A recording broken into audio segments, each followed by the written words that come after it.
The world that emerges from the coronavirus pandemic may be a warring collection of countries that are more closed off and nationalistic than before. Without rapid and effective global cooperation, the world may not exit this crisis safely at all. For now at least, heavy-handed nationalist responses predominate.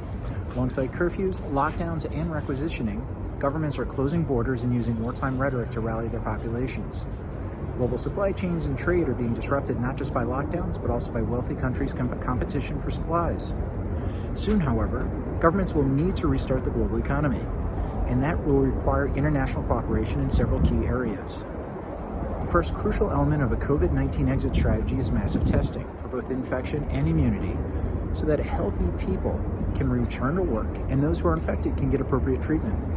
For this, countries need adequate supplies of both testing kits and protective equipment, along with ventilators and access to emerging treatments. International cooperation is vital to enabling mass testing and treatment.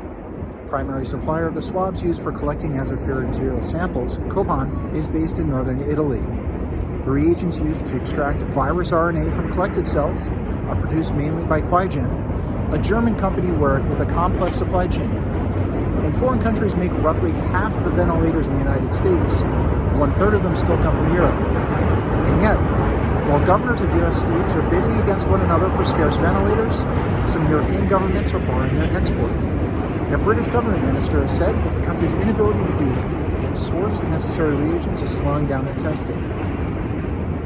The solution is to increase cooperation in production and distribution, using global supply chains as effectively as possible, and pooling resources and equipment so they can be allocated as the need for them shifts from one country to another. China, for example, is now donating ventilators to the United States and exporting masks. The second component of an exit strategy is effective disease surveillance and control. True, many countries are balking at online surveillance of the sort used in China and South Korea. But with manual contact tracing becoming too time-consuming, it's hard to think of an exit strategy that does not include apps for this purpose. Indeed, a new study by researchers at the University of Oxford suggests that tracing apps can be effective in reducing infection rates, even when just 60% of the population adopts them. Western societies therefore need to learn from the success of China and South Korea and balance fears of ramping up their own government surveillance capacity against the harm people suffer from being kept in lockdown. Hesitant countries should cooperate fast to adopt surveillance tools to the need to protect civil rights. This will require transparent oversight, clear principles of fairness that include equal access and treatment, robust data protection, and an audit of the algorithms that are used. Third, a global COVID-19 exit strategy would be the safest with a very effective vaccine. Fortunately, international scientific cooperation is accelerating projects towards developing one. Researchers in China, the US, and Europe are sharing viral genome sequences, while doctors from Harvard University, the Jingying Hospital in Xi'an, China, in northern Italy are working on treatments, and top virologists are sharing findings on the World Health Organization conference calls and placing them in online archives like MedRxiv and BioRxiv. International cooperation will also be required to ensure that a vaccine is deployed globally. In recent days, the Chinese authorities have reported several new cases of COVID-19 that were imported from other countries, while some experts in Europe and North America are already anticipating a second wave of the virus. Here, history is instructive. Although vaccinations enabled most wealthy countries to eliminate smallpox unilaterally by the late 1940s, the disease kept returning from outside their borders. It took a global effort launched by the WHO to eradicate smallpox globally by 1978. There's also a need for an early warning system to detect the emergence of new or mutated viruses. As South Korea has shown, an early COVID-19 warning enables a government to react rapidly by ramping up testing and engaging the whole population in contact tracing and containment, thereby potentially reducing the economic and social costs of an outbreak. But early warnings require governments to tell the world about novel infections as soon as they discover them, which can be a sensitive matter.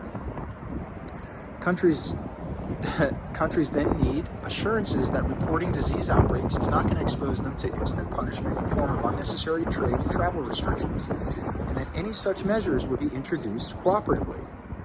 The world should have learned this lesson during the SARS and Ebola epidemics of the last 2 decades. Travel and trade restrictions imposed by 40 countries impeding the reporting of Ebola outbreaks, hindering the global response. Similarly, China's experience with SARS may have left its leaders less inclined to notify the outside world about the COVID-19 outbreak. Once they did, countries closed their borders in ways that contradicted WHO guidance. After this crisis is over, governments will need to bolster the early warning system on the understanding that this requires a cooperative quid pro quo. Finally, the faster and more effectively we act to contain the spread of the virus in the world's poorest and most populous countries, the better we can protect everyone. This requires urgent investments in prevention that also depend on cooperation, including via the Africa Centers for Disease Control and Prevention, the International Monetary Fund's emergency financing, which more than 90 countries have so far requested, and the World Bank's emergency health support. The COVID-19 pandemic poses an unprecedented threat to both public health and the global economy. Only by ditching nationalist rhetoric and policies and embracing stronger international cooperation can governments protect the people that they claim to represent.